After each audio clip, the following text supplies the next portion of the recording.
Hey there guys, and welcome to this week's episode of Matthew Presents, and this week I'm going to be kicking off my new series, Doctor Who, the best possible series, where I'm going to be going through every single series opener from Series 1 to Series 7. I'm going to be discussing what I like about them, what I don't like about them, and then at the end I'm going to be picking my favourite. So without any further ado, let's get started.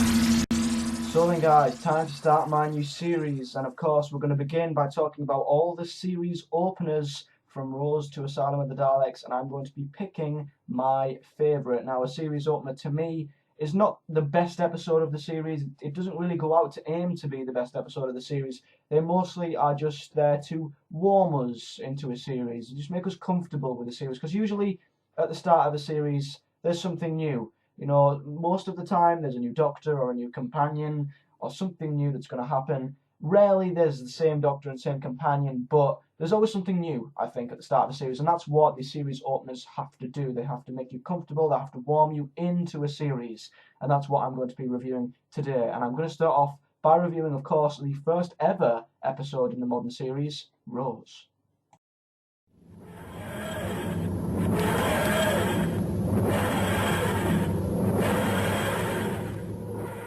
So then, of course, the first ever episode in Modern Who, the first episode that I ever watched as a modern fan, so it has a massive, massive place in my heart because I owe my love to Doctor Who to this episode. Not this episode alone, but this is a massive part to why I'm talking to you today as a Whovian, because I can't remember it clearly, but I do know that I was on my Xbox playing FIFA 05 or whatever, and my mum called me in and said, "Matthew, come and watch this show, see if you like it."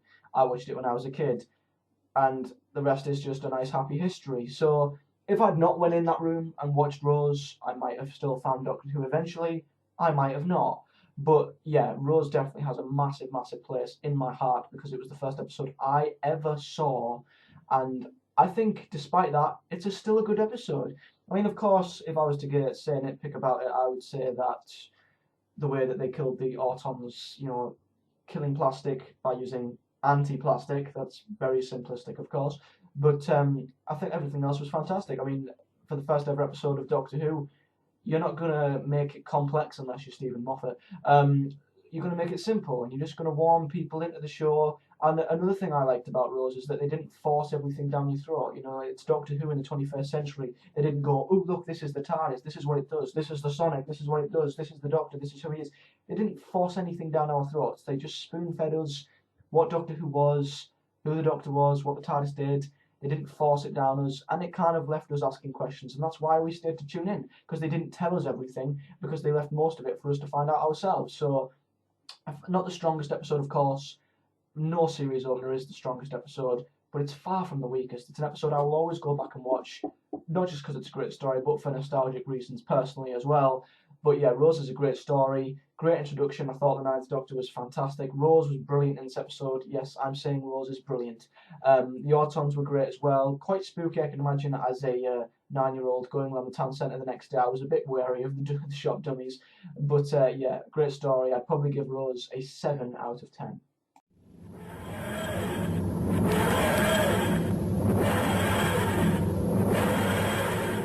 So now on to the Series 2 opener, New Earth, which, let me just say, is a step down from Rose. Some people count this as the 10th Doctor's first story. See, the thing with me is, I think a Doctor's second story is his first proper one, because the first story that he has in his new body, he's obviously trying to find himself and everything. So this, you could say, is his second episode, but his first proper adventure. I don't know. It's just as random and as confusing as the Doctor's regeneration cycle. But yeah, New Earth. Of course, we get to see the 10th Doctor in his first proper adventure. We get to see and explore his personality, how he'd react, his characteristics, and I like the 10th Doctor in this episode. I think he is pretty good. What annoys me is Cassandra. Oh my god, what an annoying villain. I mean, again, never the strongest episode. They're never going to put the Dalek, well, they ended up doing that in series set anyway. They don't exactly put the strongest of villains in series open. Well, Russell didn't anyway. So, at first, cat people, keeping people with diseases in these chambers, of course, sounds a bit stupid. I mean, it's dark, it kind of, but the fact that they're cat people just takes any darkness away whatsoever. But Cassandra just, it's one of them episodes where if I go to watch it, I'll stop myself and think, no, Cassandra's in it.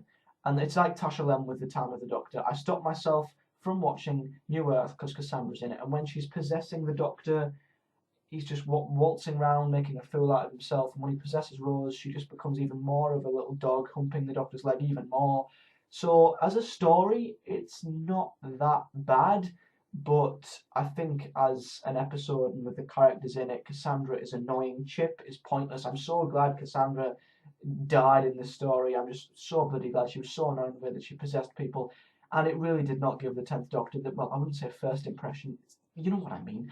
His first episode, his first proper impression, I don't know what you want to call it, but it didn't give a good impression on the 10th Doctor for me. Looking back, I would have probably thought this Doctor's stupid back then. So yeah, story, not bad. Characters let it down. So I'd probably give New Earth a 5 out of 10.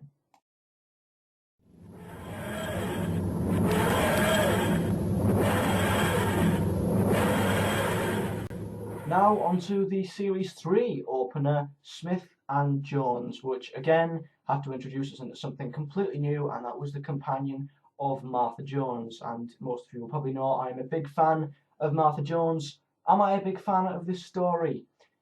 Kind of, sort of, I don't know. It's a story that I'll go back and watch, but it's not a story that I will be, if I was to have a big massive line with every single Doctor Who episode ever, it wouldn't be one of the first ones I'd pick out, let's just say.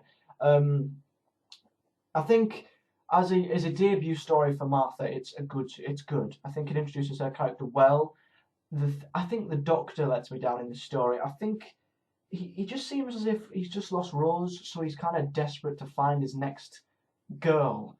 Like Martha is in the hospital. I mean, just tending to him as a patient, and he winks at her. As to say, "Oh, I fancy you." A bit like a man whore kind of thing. He's just seen Martha, and he automatically thinks, "Oh, you're nice. You're next. I'm gonna wink at you." And of course, it's the debut of the blue suit, which is just amazing. The blue suit, but yeah, Martha's fantastic in this episode. One thing I don't like that much, it's probably the Doctor. Like in that scene where he's passing on DNA to her. Well, they're basically conjoining DNA, so he's half human and she's got part alien. So yeah, they could have held hands, they could have done something, but they didn't. They kissed, and I'm not a fan of Doctor companion kisses unless there's a legit reason, and that was not a legit reason at all. The Jadoon I thought were great. I thought Outer Space Police was a really interesting villain, but the Plasmavore I'm not a fan of. I didn't like the actress who played her. I thought that she was very Panto-esque. She'd walk around, "This is my special straw," and all this. And yeah, the way that she sucked blood out of people was very dark and very sinister. But for me, I thought she was too Panto-esque. I couldn't really take her seriously. So Smith and Jones, again, did well at introducing the companion, but the Doctor kind of, threw himself onto Martha a bit too much, which I didn't like. The kiss was pointless, and the Plasmavore wasn't the greatest of villains. So I'd probably give Smith and Jones, and by the way, these ratings are just off the top of my head, by the way, I'd probably give it a 6.5 out of 10.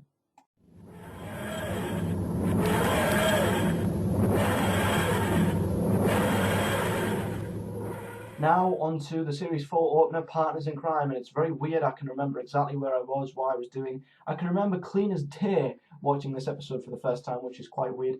But I really, really liked Partners in Crime. Again, I didn't like the villain. The adipose, I mean, people, they're so bad, people just joke about them and say, oh, the adipose, they were scary, weren't they? So yeah, I joke about them in that fact, but yeah, people's fat turning into little fatty creatures, and then there's Miss Foster, who again is very Panto-esque, you know, an evil nanny. I wasn't a fan of the villain, but in this story, I thought this wasn't an introduction to Don Noble really, because we met her before. But I love the start of the episode, the way that they keep missing each other. I thought that's brilliant, and the scene where they notice each other is fantastic. It's a very comedic episode, an episode I really enjoy, and a very enjoyable episode. I love watching. I love to go back and watch, but the only thing that lets it down is the villain. You know, I just can't take her seriously. I can't take the adipose seriously. And I don't know, sometimes my opinion changes on this, but I thought the way that they kind of solved the problem with the two capsules, I thought was a bit simple. I thought, really? Okay, fair enough, I'll let you off because it's a series opener sort of thing. But the ending where, Miss Foster's kind of going up and then she just drops, it's a bit like, whoa. And of course it ends with a unbelievable, shocking cameo by Rose Tyler, which took me by surprise. I'll admit I was like, oh my god, Rose is back, oh my god, this is amazing. I will admit I was excited, but looking back, I just think, oh Jesus Christ, now I know why she was back and the reason why. I'm just like, just go away, go back to your parallel universe. So Partners in Crime is an extremely enjoyable episode. I will go back and watch all the time.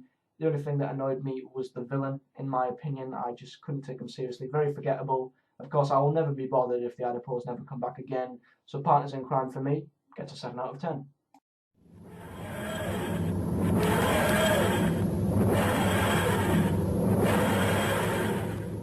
So now we have the definition of a series opener, the definition of a new era completely, really, the 11th Hour, which had a very difficult job, not as hard as Rose did, but came pretty close, as it was literally a new era. New Doctor, new companion, new TARDIS, new screwdriver, new everything. And Moffat himself said that he is not 100% sure that this was going to work, and he was quite worried as well, which is something you'd never really expect Moffat to be worried. He's kind of very confident in his own ability, but yeah, the fact that he was a bit hesitant showed that this episode had a lot of pressure on its shoulders and it had to work, and it did. I thought Matt as the Doctor was amazing in this episode. Of course, he was acting a bit like the 10th Doctor to begin with. Doesn't every Doctor when they regenerate? And it came to that rooftop scene which summed up his Doctor amazingly. He was stamping his feet in the floor saying, I'm the Doctor now. Stop being a Tennant fangirl. Stop crying over his departure. Get used to it. I'm the Doctor, and I will be for nearly 4 more years. So fantastic for an introduction to a Doctor. Fantastic to an introduction into a series. I thought Amy was fantastic. Rory was like the bit on the side, but then again, so was Mickey. It introduced a new environment as well. I love the little village that they were in. And again, like I said previously, the villain wasn't the best. Prisoner Zero. I'm not going to really, I'm not going to kill for that villain to ever come back to Doctor Who. And I don't think the villain will ever come back to Doctor Who. But I thought it was a great villain to kind of support and warm the new Doctor into his new surroundings. So I thought as a series opener, it's up there definitely. As a Doctor Who episode itself, it's pretty good, I think. So definitely, I would probably give the 11th Hour a 7 out of 10. It did its job brilliantly.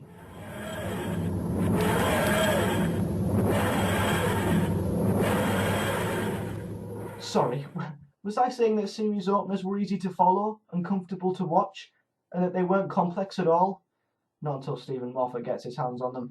The Impossible Astronaut might as well have been smack bang in the middle of Series 6. Honestly, if you were to have seen that episode not on the day it aired, you probably wouldn't have guessed that it was the start of Series 6. And plus, it was the start of the first ever two-parter to ever open a series. So, yeah, I can't really talk about this without talking about Day of the Moon, but Day of the Moon will be in next week's video. So, talking about the first episode itself, just look at the screen. It contained one of the most shocking moments, I think, in Modern Who, definitely.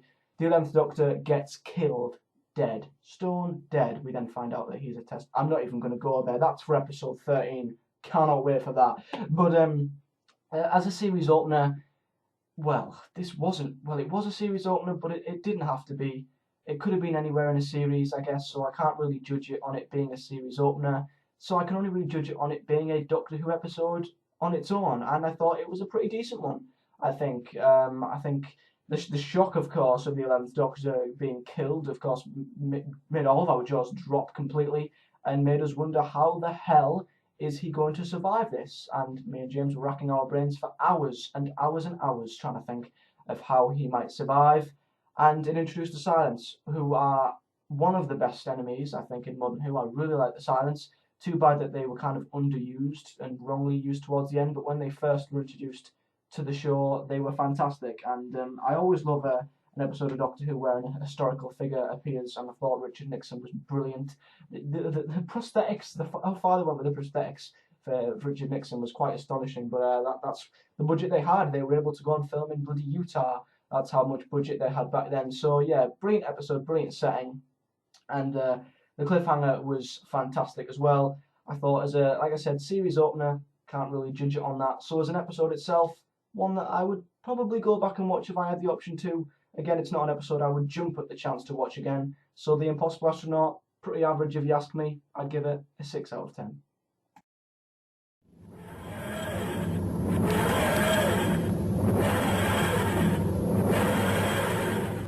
Sorry, was I also saying that series openers never normally have very iconic or complex villains in, that they're normally quite nice and normal and easy to warm into the series? Not until Moffat gets his hands on them, because once again, and I've noticed this trend, as soon as Moffat gets his hands on something, he destroys it. And he did that again with Asylum of the Daleks. The first attempt that Moffat had at writing a Dalek story, and I'm just going to clarify, it's better than Victory of the Daleks, so it's not going to be a 0 out of 10. But yeah, Asylum of the Daleks was pretty woeful, and a lot of people have put it in our Bad Doctor Who marathon, and I'm quite lucky in the fact that me and James watched this yesterday, so my mind's quite fresh on a good rant about Asylum of the Daleks. I mean, come on. This video's been rant-free so far. Where on Who Addicts Reviews do you get a rant-free video? God, what do you think we are? Nice? Anyway, Asylum of the Daleks. Where do I begin? Jesus Christ. The premise, going into this episode, I was extremely excited. We were going to see the Dalek Asylum. We were promised every single Dalek to ever be in Doctor Who. We saw one special weapons Dalek, that didn't move, by the way.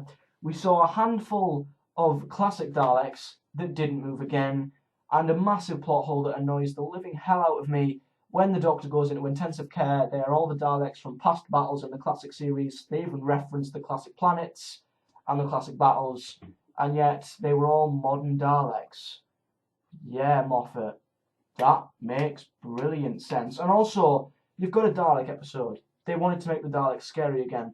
Moffat, this is his logic. Ooh, I want to make the Daleks scary again. I know what to do. Put a random subplot of Amy and Rory's divorce in there. Oh my god. I mean, Pond Life in itself was awful, and I didn't even bother watching it, even though it was like, 5 minutes of their lives. I didn't even bother. It was god awful. And that led into their divorce, I say, with Bunny is pointless, shouldn't have been in the episode. Why couldn't they have done this during the Power of Three or something? Because that episode was pointless as well. Just shoving this in a Dalek episode ruined it, I think, and it kind of distracted us from what was actually going on, what I actually cared about. Of course, it also had the debut of Clara Oswin Oswald, which was very shocking. I mean, back when we watched it, we were like, is that the companion? Is that actually her? It can't be. It's the same actress, though. And then we thought, the new companion's called Clara, but she's called Oswin. Very confused, but it made perfect sense in the end, of course. But yeah, Asylum of the Daleks, I thought, had so much premise, and that's what annoys me the most about this story. So much freaking potential. I wish they'd have pulled this story off, because it actually might have made the Daleks credible again, but it didn't. In fact, it probably made them just as bad. It didn't help them whatsoever. Made the Daleks scary again, it just made them humiliating. Again. The ending. They forgot the Doctor. And Moffat realised how bad that idea was, because he basically tried to stitch it back up in the time of the Doctor, which didn't work. So yeah, they forgot who the Doctor was, and at the end they were like, Doctor Who, and it was just like, Jesus Christ, Moffat has managed to do it again. So yeah, Asylum of the Daleks, I could go on for a never-ending rant. I've already gone on for over 3 minutes, so I'm going to cut this part short. But yeah, to sum up Asylum of the Daleks, as a series opener, it wasn't even a series opener, really. It was just opening a random, stupid subplot and opening a length of standalone episodes that some were good, some were bad, but they didn't really carry a long story arc through them at all. So yeah, Asylum of the Daleks, definitely a letdown. I'm being generous, giving it a 4 out of 10.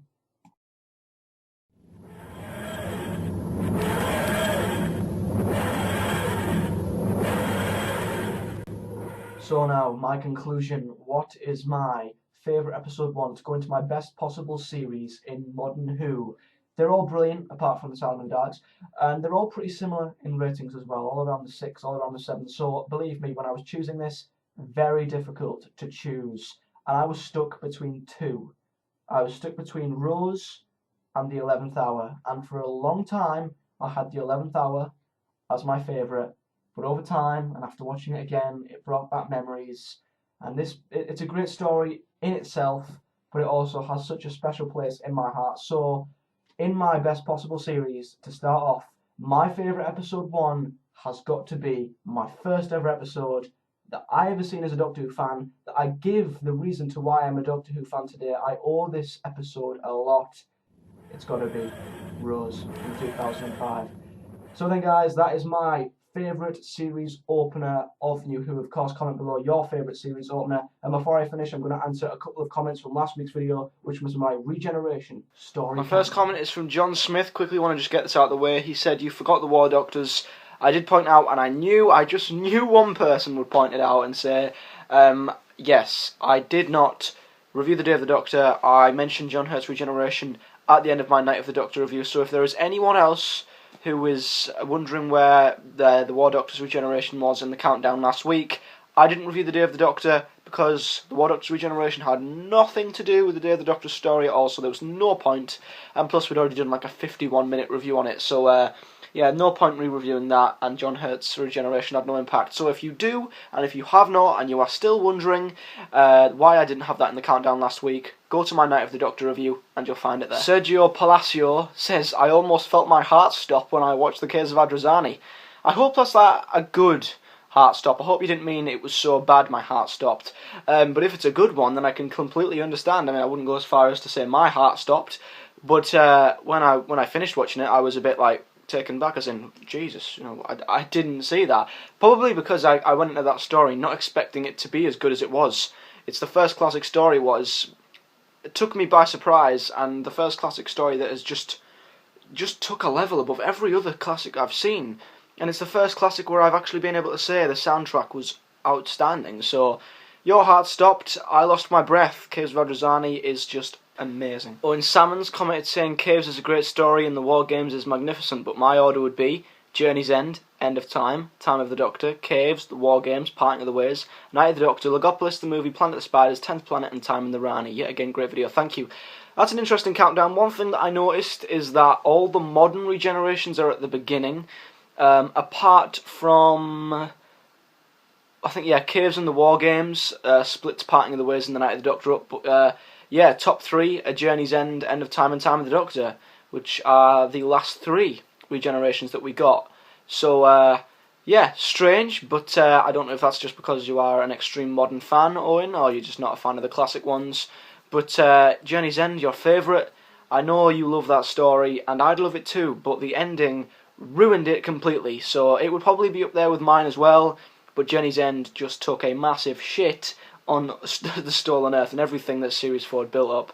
But yeah, great countdown though. I mean, obviously End of Time, Time of the Doctor up there. Caves and the War Games for me, of course, are my favourite too. But everything else I think is pretty good. I just swap round Journey's End and put it right at the freaking bottom. Well, actually no, Time in the Rani is in a league of its own. Ben Tabner says such a lovely comment. He said, "I've got the Regenerations box set and I love it, and I got it for Christmas this year, and that box set made me find you guys. So yeah, I love the Regenerations box set to bits, so thank you Regenerations box set for making me fall in love with Who Addicts reviews, and in the words of Donna, oh yes, please don't quote Donna when she pretended to be like the Doctor, that was awful. But wow, you're thanking the box set because you fall in love with us. Thank you very much, I guess. We've had people who have been inspired. People who've been inspired. Some run away, and some just go mad. Sorry. But yeah, we inspire you, and the fact that we've got people falling in love with us, I think, is just completely overwhelming. So I'm glad that the Regenerations box set brought you to us, and it definitely brought me to some fantastic stories, and I absolutely adore it. It's my favourite piece of Doctor Who merch, so yeah, Regeneration box set for the win. Go out and buy it if you haven't already. My final comment is from Exterminate. Great to hear from you, Alexa. Jesus Christ, have you seen that spot? It's fucking killing me. Anyway, sorry. I agree with you on the Night of the Doctor. Very well written and necessary for Whovians. I also completely agree with the Weeping Angels being wasted in the time of the Doctor. Yes, they made a great teaser to tie in all the great villains for the episode, but to shove in their screen time with nothing made them seem unimportant to the show. They should have saved the Angels for a future episode or a later scene with a longer screen time. They are my favourite villains as well. I need to do a video one day on why I love the Weeping Angels. They are my favourite villain too. So anyone else who thinks that they are favourite villain, tell me below.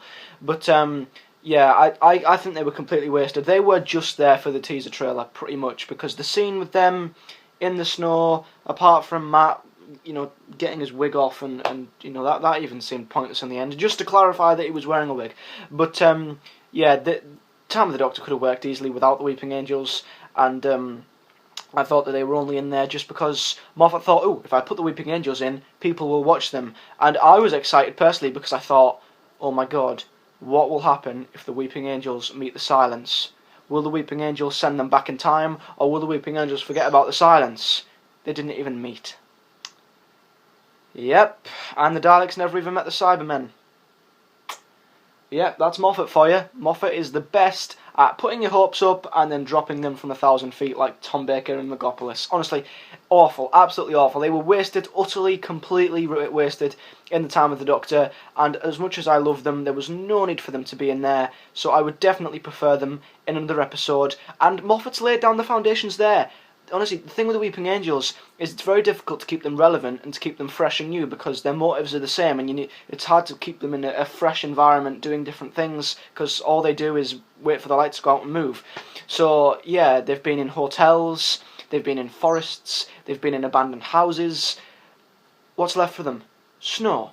Put them in fog, put them in snow, Moffat. You've basically showed us that it's going to be awesome if you do, so I hope to God that in a future Angels episode they are in some snowy, foggy, misty environment. But yeah, I agree, they shouldn't have been in Time of the Doctor. Bit like Tash and them, really.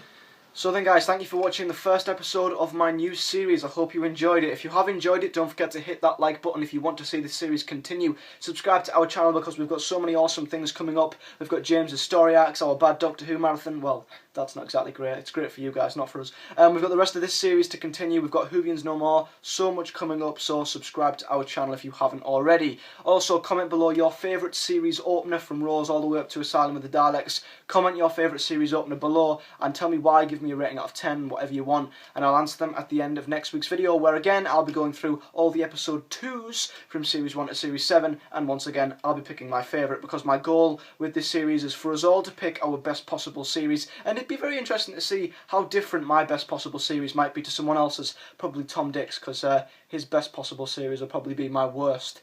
Yeah, damn you, Tom. So yeah, comment below because I want us to go through this series together and pick our best possible Doctor Who series. But until next week, guys, where I'll be seeing you next at the start of our Bad Doctor Who marathon, which I'm really not looking forward to. And if you want to give us any suggestions to what Bad Doctor Who episode you want us to watch for the first week, then just go to the video on our channel and put us through hell and misery by giving us an awful episode. So yeah, I'll see you next week for mine and James's funeral. I mean, the start of our new series, our Bad Doctor Who marathon. So yeah, I'm going to relish every single day I've got left on this planet, and I guess I'll see you next week.